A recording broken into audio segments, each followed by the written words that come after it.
Assalamualaikum warahmatullahi wabarakatuh. Perkenalkan, nama saya Estiat Makarolia Putri dengan nomor NIM 29021501000 dari Prodi Akuntansi kelas C, Universitas Pancasakti Bekasi.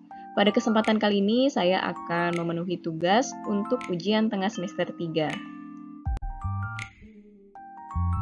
Dari mata kuliah Intermediate Accounting 1 dengan dosen pengampu Ibu Dr. Adelina Suryati, SE, MAK, CMA, C. Selanjutnya, saya akan memaparkan sebuah materi tentang analisis atau catatan atas laporan keuangan untuk laporan laba rugi. Sebelum itu, kita bahas terlebih dahulu untuk pengertian dari catatan atas laporan keuangan. Apa sih yang dimaksud dengan catatan atas laporan keuangan?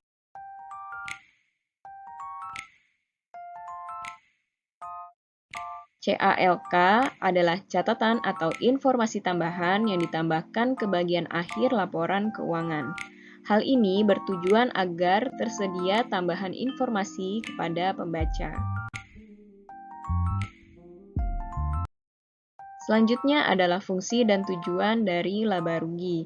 Yang pertama, laporan laba rugi dibuat untuk melihat apakah perusahaan yang dijalankan menghasilkan keuntungan atau tidak.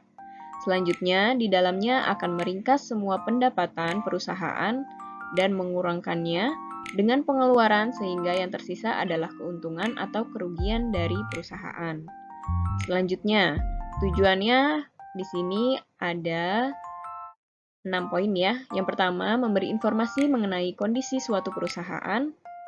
Selanjutnya, memberi informasi mengenai jumlah total pajak yang harus dibayarkan. Yang ketiga, membantu proses analisis usaha yang akan mengukur perkembangan suatu bisnis. Yang keempat, sebagai bahan referensi untuk evaluasi pihak manajemen perusahaan untuk menentukan langkah-langkah yang harus diambil pada periode selanjutnya.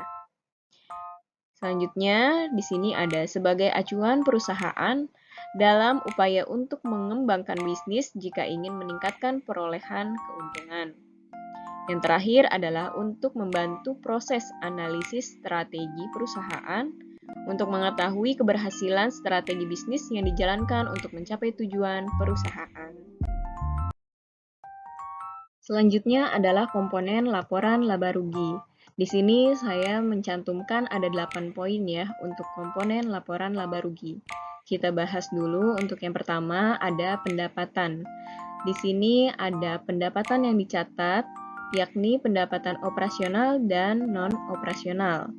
Jika pendapatan operasional itu adalah pendapatan yang direalisasikan melalui kegiatan utama sebuah perusahaan.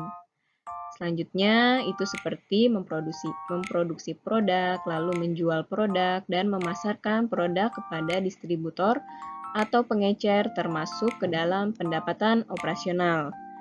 Untuk pendapatan non-operasional diperoleh dengan menjalankan bisnis sekunder dan non-utama. Pendapatan ini bersumber dari luar penjualan dan pembelian. Contohnya saja adalah bunga yang diperoleh dari modal bisnis yang ada di bank. Selanjutnya bisa sewa properti bisnis, lalu kemitraan strategis, dan lain sebagainya. Yang poin kedua adalah keuntungan atau bisa disebut juga dengan penghasilan lain. Ini merupakan hasil bersih yang didapatkan dari kegiatan non-bisnis atau kegiatan lain perusahaan seperti penjualan aset lama, lalu penjualan anak perusahaan, dan lain sebagainya. Selanjutnya untuk yang ketiga adalah laba sebelum pajak. Total pendapatan yang belum dikurangi dengan pajak. Jadi untuk menghitung laba ini sebelum pajak ini ya, kita harus mengurangi laba operasional dengan beban bunga. Selanjutnya yang nomor 4, laba sebelum bunga dan pajak. Ini menunjukkan berapa banyak laba yang dihasilkan perusahaan dari kegiatan operasionalnya tanpa memasukkan unsur biaya bunga atau biaya pajak. Kita next ya untuk poin kelima. Di sini ada beban ya. Jadi semua biaya yang digunakan melakukan operasional dan menghasilkan laba disebut juga dengan beban. Sama halnya dengan pendapatan, beban juga dibagi ke dalam dua kategori ya. Yang pertama ada kegiatan utama, lalu yang kedua adalah beban aktivitas sekunder. Beban untuk kegiatan utama itu adalah biaya yang dikeluarkan untuk menjalankan bisnis utama dalam suatu perusahaan. Termasuk di dalamnya adalah biaya pokok penjualan, selanjutnya administrasi dan pengeluaran umum, biaya pengembangan, serta biaya penyusutan aset. Sementara biaya aktivitas sekunder berkaitan dengan kegiatan bisnis non-utama, seperti bunga pinjaman dan lain sebagainya. Untuk poin keenam di sini ada kerugian. Jadi kerugian ini adalah biaya yang dikeluarkan untuk kegiatan-kegiatan lain di luar bisnis utama. Hal ini dapat mencakup biaya yang digunakan untuk penjualan aset yang menurun atau dan merugi ya, biaya tuntutan hukum, serta biaya tidak biasa lainnya. Untuk yang poin ketujuh adalah harga pokok penjualan atau HPP. Ini adalah total keseluruhan pengeluaran dan beban yang dikenakan baik secara langsung maupun tidak langsung untuk menghasilkan barang dan jasa di dalam kondisi dan tempat di mana barang tersebut dapat dijual atau digunakan. Selanjutnya, yang poin ke-8 adalah biaya operasional. Di sini sudah termasuk semua biaya yang terkait dengan menjalankan bisnis suatu perusahaan ya, yang tidak termasuk di dalam HPP. Misalnya saja penggajian, lalu perjalanan, ada pelatihan, lalu sewa gedung, ada utilitas atau ada pembelian peralatan, lalu bisa juga perangkat keras dan perangkat lunak, selanjutnya ada iklan, ada ponsel, dan layanan internet. Selanjutnya, saya mengambil contoh laporan keuangan untuk analisa catatan atas laporan keuangan untuk laporan laba rugi dari PT United Tractors di tahun 2021. Di sini untuk catatan atas laporan keuangannya adalah yang saya beri tanda kotak biru ini ya. Catatan atau notes ini adalah catatan atas laporan keuangan. Jadi catatan ini memberikan informasi tambahan mengenai hasil dari pendapatan bersih, lalu beban pokok pendapatan, ada beban penjualan, beban umum dan administrasi, beban lain, selanjutnya penghasilan keuangan, biaya keuangan, selanjutnya beban pajak penghasilan, dan pengukuran kembali liabilitas imbalan kerja. Di sini bisa kita dapatkan informasi di nomor 26 untuk pendapatan, 27 di beban pokok pendapatan, dan seterusnya. Kita next ya.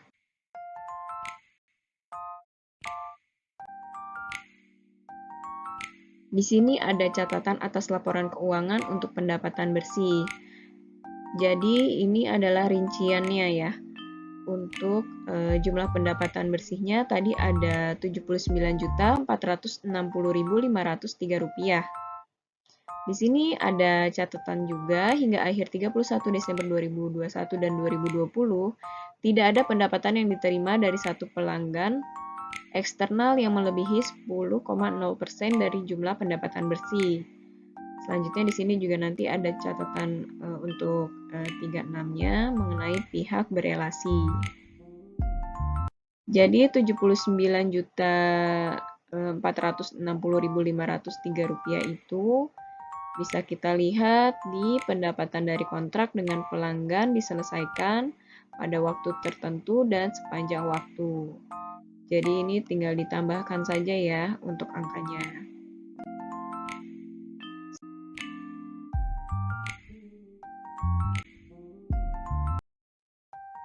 Selanjutnya adalah beban. Jadi Setelah ada pendapatan bersih, selanjutnya ada beban pokok pendapatan. Tadi nilainya adalah 59.795.542 rupiah. Selanjutnya, dari karakteristik beban berdasarkan sifatnya untuk beban pokok pendapatan, nominalnya yang tadi 59 juta ini ya. Selanjutnya ada beban penjualan, nominalnya adalah Rp1.125.733. Selanjutnya adalah beban umum dan administrasi yang signifikan.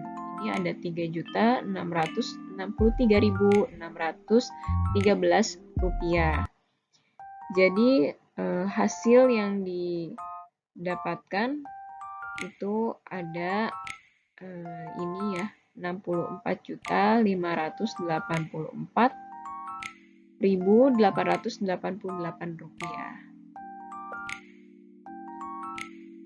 Tetapi tadi untuk di laporan keuangannya terpisah ya, ada beban pokok penjualan pendapatan, lalu beban penjualan, lalu ada beban umum administrasi. Ini ada catatannya ada penggunaan bahan baku, lalu ada beban karyawan juga di sini, ada pengiriman, lalu ada sewa, ada penambahan juga, lalu ada asuransi, donasi, perlengkapan, peralatan, ada lain-lain juga. Jadi ini sebagai pelengkap dari laporan keuangan yang tertera tadi hanya angkanya saja. Selanjutnya, ini adalah beban lain-lain bersih ya. Untuk yang tadi nilainya ada Rp980.291.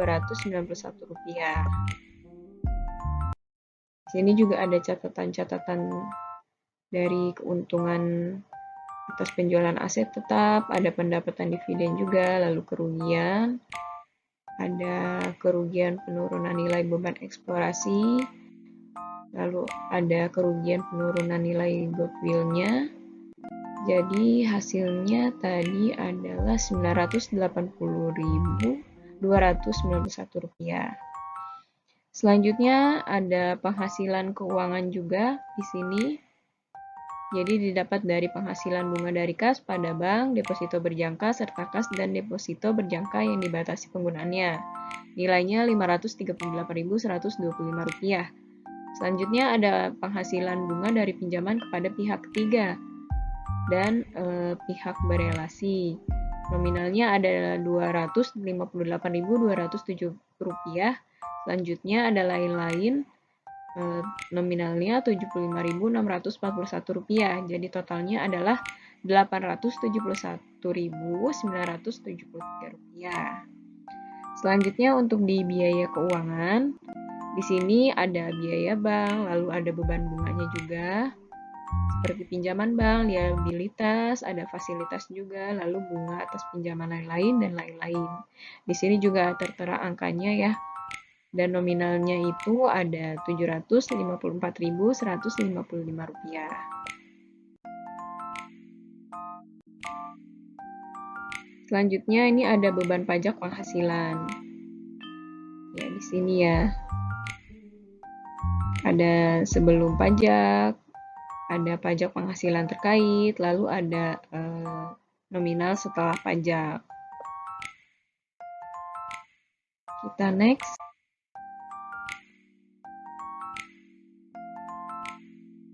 Di sini juga ada catatan atas laporan keuangan di laba per saham ya, dinyatakan dalam rupiah penuh.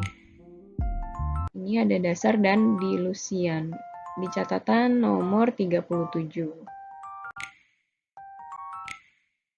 Selanjutnya, ini ada pengukuran kembali liabilitas imbalan kerja. Ini ada di nomor 31 ya.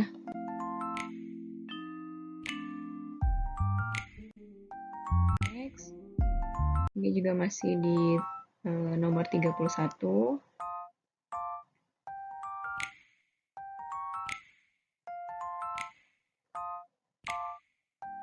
Jadi di sini ada info kenaikan gaji masa datang. Persenannya hampir sama dengan 2020 ya.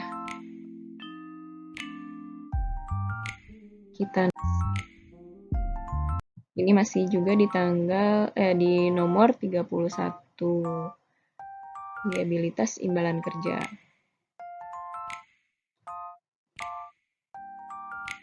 Di sini juga ada catatan melalui program imbalan pasti grup menghadapi sejumlah resiko signifikan. Ada perubahan imbal hasil obligasi, lalu ada tingkat kenaikan gaji, ada volatilitas aset.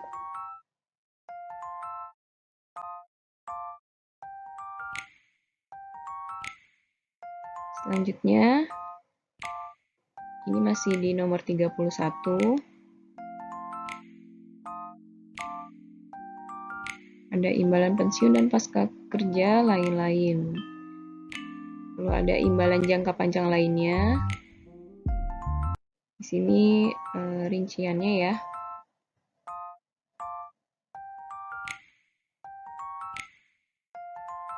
Selanjutnya ini nomor 37 yang tadi nilainya laba per saham dasarnya dalam nilai penuh ada Rp2.756.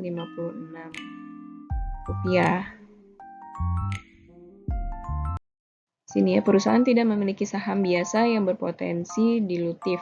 Dengan demikian, laba per saham dilusian setara dengan laba per saham dasar. Alhamdulillahirrabbilalamin. Cukup sekian pemaparan materi tentang analisis tentang catatan atas laporan keuangan atas laporan laba rugi dari PT United Tractors di tahun 2021.